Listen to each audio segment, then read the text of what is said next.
بكم.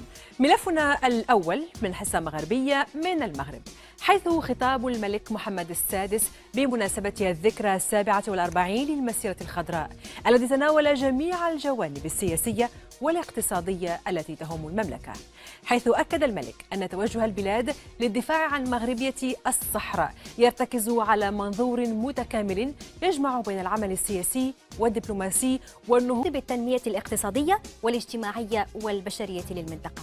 أما اقتصادياً فتطرق العاهل المغربي إلى إطلاق مشروع أنبوب للغاز بين المغرب ونيجيريا، وقال الملك محمد السادس إن هذا المشروع يندرج ضمن اهتمام المملكة بالشراكة مع دول غرب القارة التي يبلغ عدد سكانها أكثر من 440 مليون نسمة. مناقشة ينضم إلينا ضيفانا من الرباط، معنا الأستاذ عبد الحفيظ أدمينو رئيس شعبة القانون العام بجامعة محمد الخامس، ومعنا أيضا من الرباط الدكتور إدريس العيساوي المحلل الاقتصادي. ضيفانا أهلا بكم معنا في حصة مغربية. أبدأ معك أستاذ عبد الحفيظ أدمينو.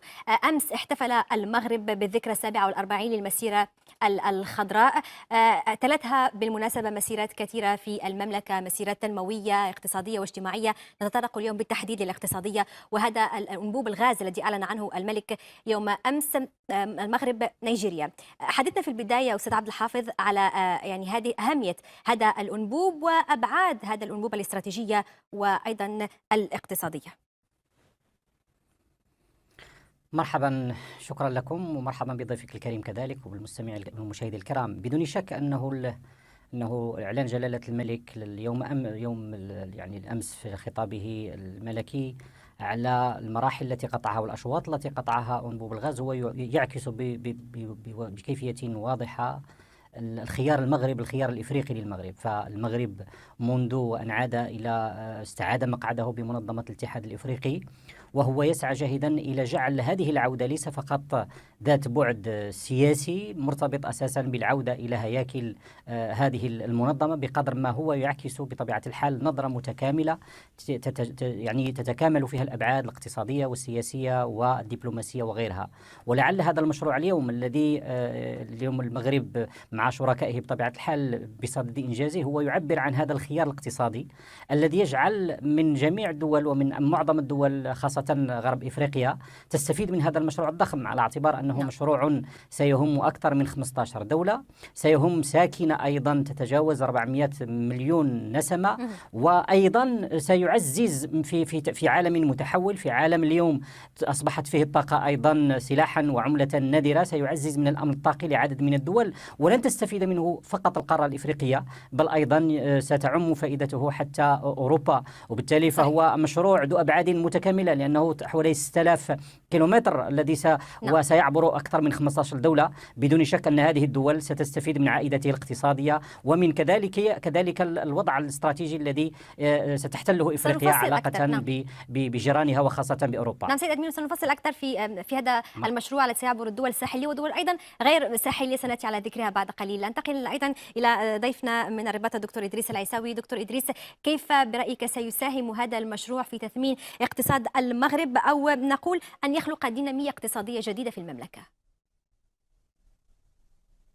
أعتقد بأن هذا الأنبوب سيكون له وقع مهم جدا، على الأقل هذا ما جاء على لسان الملك محمد السادس في خطابه بمناسبة المسيرة الخضراء، لأنه هذا الأنبوب تمت دراسته بكثير من العناية وأخذ وقتا كافيا لدى الخبراء المغاربة والإخوان في نيجيريا، وبالتالي توصلوا إلى مجموعة من النتائج المعتبرة اليوم، حيث أنه الآن نعرف كلفة هذا المشروع ومن سيموله، لأن حتى بالنسبة للتمويل كان إشكالات مطروحة. صحيح.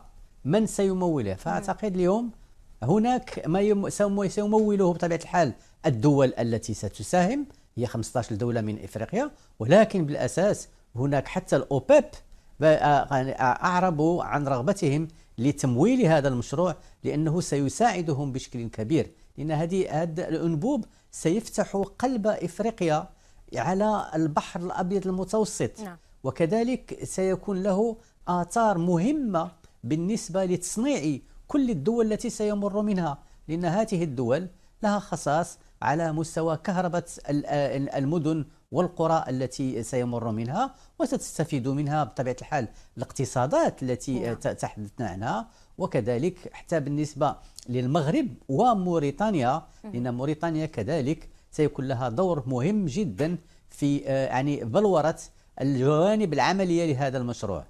طيب، انتقل مره اخرى استاذ عبد الحفيظ ادمينو.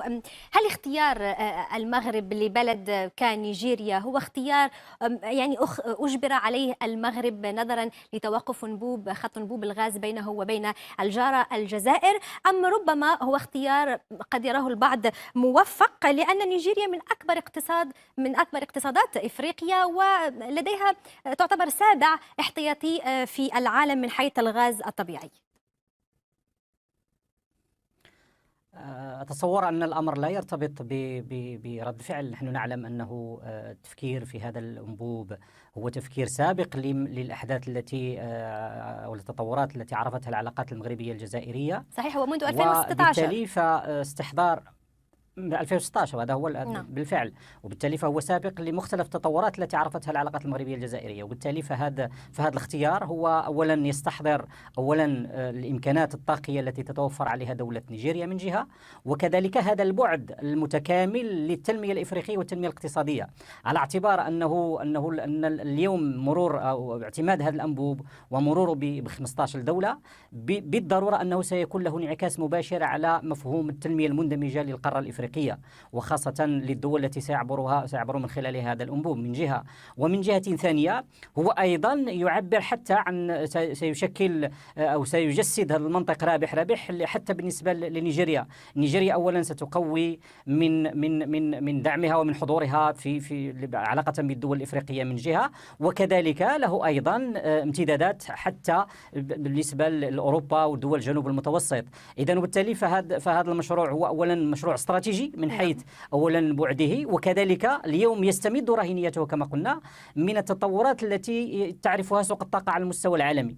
فلهذا لاحظنا كيف أن هناك عدة تجمعات اقتصادية أو تجمعات طاقية دولية أبدت رغبتها في تمويل هذا المشروع نظرا لأهميته، لا بالنسبة للقارة الإفريقية ولا بالنسبة كذلك للدول الأوروبية التي تستفيد من عائدات طبيعة الحال هذا الغاز. لا ننسى كذلك أنه المغرب ونيجيريا في هذا المشروع هم أيضا حريصون على أن يتم يعني استثمار عائدات هذا الأنبوب على الاقتصاديات المحلية، بدون شك أنه مرور هذا الغاز سيجعل هذه الدول ستستفيد أولا من هذا الثروة، ستخفف من كلفة الطاقة، ستنعكس إيجابيا على اقتصاديات هذه الدول. نعم سيد أدمينو، تحديدا هذا ما كنت سأسأل عنه دكتور العيساوي تحديدا. يعني دكتور عيساوي، طول مشروع أنبوب الغاز ربما هو 6000 كيلومتر تقريبا، يمر عبر 15 دولة إفريقية كما ذكر ضيفنا الأستاذ عبد الحفيظ قبل قليل، على طول ساحل المحيط الأطلسي، ويفترض أن يمد أيضا دول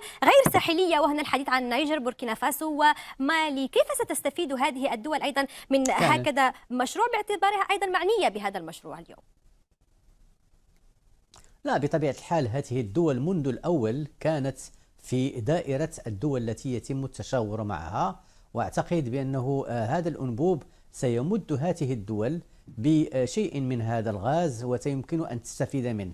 علينا أن نعلم بأنه لما يمر أنبوب غاز من هذا النوع فهذا يعني أن هناك أتوات تأتي للدول التي يمر منها، وكذلك هناك كذلك إمكانية الاستفادة من المادة ديال الغاز الطبيعي، حيث أن هذه الدول ممكن أن تستعملها مباشرة في التصنيع، في الصناعة، في كهرباء المدن، في كهرباء القرى. فبالتالي هذه الإشكاليات التي كانت مطروحة يعني زمان بالنسبة لهذه المادة أعتقد سيتم حلها بسرعة كبيرة، وخصوصا أن المشروع في كنهه وفي أفكاره فهو مشروع للاندماج الإفريقي، لأن المغرب له سياسة إفريقية واعدة وفاعلة تعطي الأهمية، لأنه الملك محمد السادس منذ خطاب كان ألقاه في ساحل العاج قال بأن الأفارقة لا يحتاجون إلا لأنفسهم إلا للأفارقة. فهذا كان خطاب يعني من نضالي،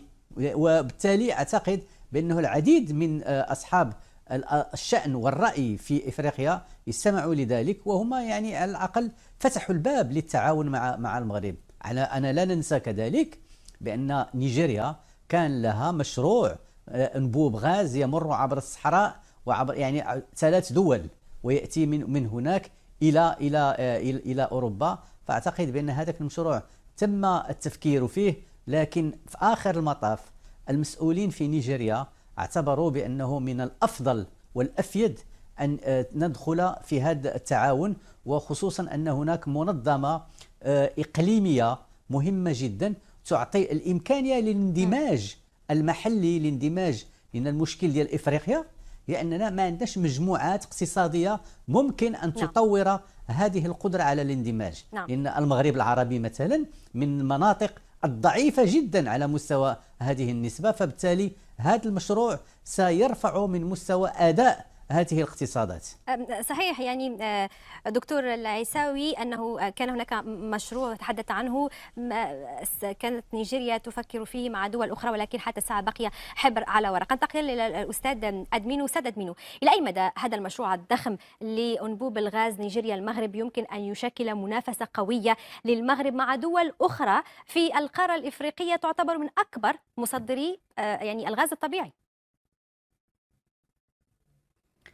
هو الأمر الآن لا يتعلق بقرار المنافسة بقدر ما هو كما قلت هو تصور لرؤية اقتصادية متكاملة، رؤية اقتصادية لا تهم المغرب وحده، بل أن الأمر يتعلق اليوم بتقوية أيضا حتى القدرة التفاوضية للقارة الإفريقية بأكملها وللدول الإفريقية، خاصة تلك التي سيمر منها هذا الأنبوب، على اعتبار أنه اليوم إذا كان كيف ما قال الأستاذ عيساوي، إذا كانت إفريقيا عمليا القارة الإفريقية تفتقد إلى تجمعات اقتصادية قادرة على فرض يعني تصوراتها واستراتيجيتها، فاليوم هذا التجمع سواء ما يتعلق بتجمع إفريقيا وكذلك الدول التي سيمر من هذا الأنبوب، إن كان له أيضا عوائد داخلية مرتبطة بالاقتصادات المحلية، فهو له أيضا هذا القدرة الاستراتيجية، على اعتبار أنه سيمكن القارة الإفريقية أيضا من أن يكون لها أيضا دور على مستوى اقتصادية الطاقة على المستوى العالمي، وخاصة أن هذا الأنبوب سيصل إفريقيا بأوروبا. ومن جهة ثانية سيقوي القدرة أيضا التنافسية للاقتصاديات المحلية، لأن أن المغرب على هذا الصعيد أيضا على مستوى البنية التحتية، وجلالة الملك أشار في خطابه إلى الآفاق التي أيضا يفتحها ميناء الداخلة ميناء المتوسطي، أيضا علاقة بالأنشطة التي قد ترتبط بهذا النوع من يعني الأنشطة الاقتصادية المرتبطة بالغاز. إذن وبالتالي فهو سيعطي هذا التكامل أولا الإفريقي من جهة، سيقوي اقتصادية الدول المحلية، وأيضا سيجعل أيضا إفريقيا حاضرة على مستوى القرار الطاقي على المستوى الدولي وعلى المستوى الإقليمي، خاصة في علاقتها مع الشركاء الأوروبيين. أيضا لا ننسى أنه اليوم مشكل الطاقة ومشكل السيادة الطاقية هو مشكل عالمي في ظل التحولات التي نعرفها، في ظل كذلك عدم الاستقرار الذي نشاهده على مستوى العالم، وأيضا يمكن أن يشكل هذا الأنبوب عامل استقرار للأسعار، عامل استقرار وأمن بالنسبة لاقتصادية الطاقة على المستوى الإقليمي وعلى المستوى يعني الإفريقي بصفة أساسية. طيب دكتور العيساوي، ربما نتوجه بآخر سؤال إلى حضرتك. أوروبا قللت فعلا الاعتماد على الغاز الروسي اليوم بعد هذه الحرب الروسية الأوكرانية، وهي متعطشة اليوم لمصادر الطاقة في العالم، اتجهت إلى الجزائر وإلى المغرب. هل تكلفة استيراد الغاز الطبيعي من إفريقيا بالنسبة لأوروبا سيكون أرخص في التكلفة؟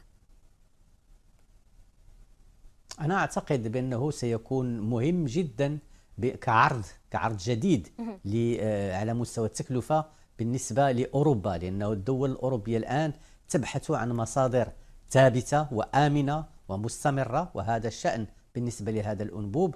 وأعتقد بأنه المجهودات كلها ستنصب في هذا الاتجاه، وبالتالي عروض نيجيريا والمغرب ستكون مقبولة جدا وسيقبل عليها الأوروبيون. أنا هنا أتحدث عن إسبانيا، عن فرنسا كذلك حتى هي، عن إيطاليا، بريطانيا، لأن حتى البريطانيين مهتمين بهذا المشروع هذا، لأنه الإشكال هو التزويد بالمواد الطاقية بهذه الطريقة. وأعتقد بأن الآن المغرب يستطيع أن يساهم بشكل إيجابي في هذه المسألة، ولكن أهم شيء هي أن المغرب احتفل بالذكرى 47 للمسيرة الخضراء، وهي مسيرة تنموية كبيرة، ومدينة الداخلة اللي فيها يعني واحد من أكبر الموانئ اللي هو الميناء الأطلسي ديال الداخلة. هذاك الميناء مهم جدا، لأنه هو الذي سيفتح الباب للتعاون الإفريقي المغربي. هنا من أكبر الميناءات، فأعتقد بأنه هذه المناطق كلها سيتغير وجهها إلى المنحى الإيجابي بالنسبة لتطوير هذه الاقتصادات. فالمغرب أعتقد ونيجيريا دخلوا في شراكة جيدة جدا، خصوصا مع دول غرب إفريقيا.